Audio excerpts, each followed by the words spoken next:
Sa makasaysayang lalawigan ng Cavite ay may isang nilalang na binigyan ng agimat, na ang agimat na ito ay tinawag na Roberto.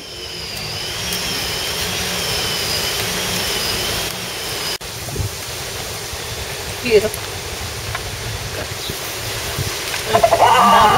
Oo nga no. Wala. Oy bata, mukhang bago ka dito Ito. Ayos ang forma natin Oo nga no. Paano ba sa'yo ng lolo mo yung polo mo? Ito, bagong bili po ng nanay ko yan. Sa lolo mo yan Mukhang matalino ka bata Hindi naman po. Gawin mo nga ito sa amin to.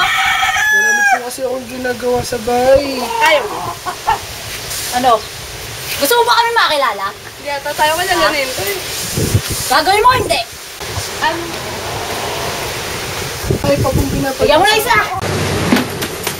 Ano ba yan? Sorry. Oo bata, ayos ka lang ba? Opo, maraming salamat po. Oo, kaya sa susunod mag-iingat ka. Teka, kuya. May bibigay po pala ako sa inyo. Gamitin niyo po sana sa kabutihan at pag sa kasamaan.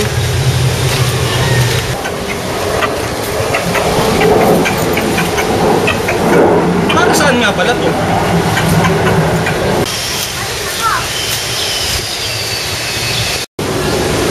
Saan napunta yun?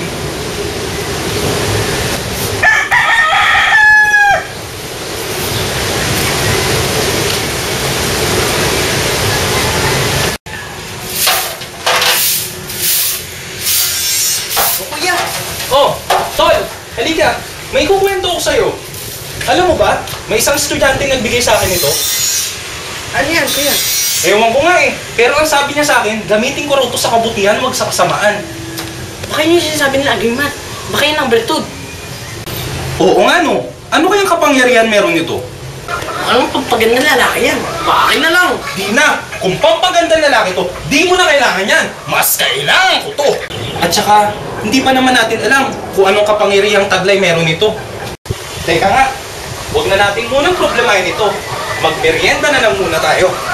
Okay.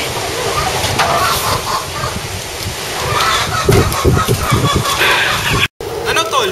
Nabusog ka pa sa kinain natin? Oo, sarap kuya. Sarap ng squid ball. Oo nga eh. Ano kaya? Umuwi kaya muna tayo? Sige, sarap matulog eh.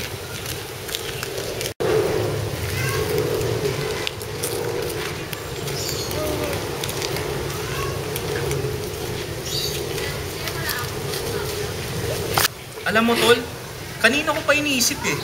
Kung para saan ba talaga itong binigay sa akin ng estudyante na yun? Kung anong kapangyarihang merong taglay ito. O, paano yan kuya? Marami pa akong gagawin sa loob. Naliwan ko na kita.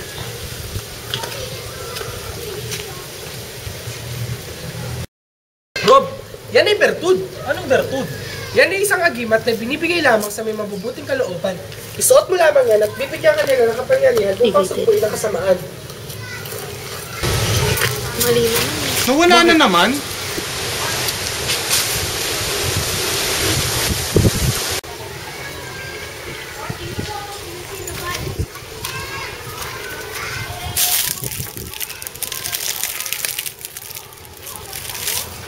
O tol, maiwan muna kita ha.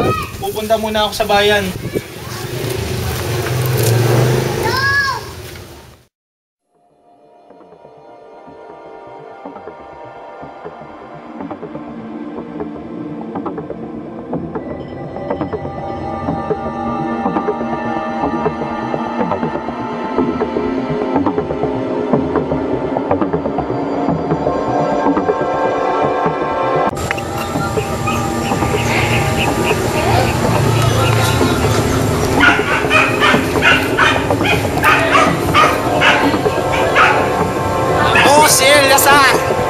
Kailangan ko ng mga bata!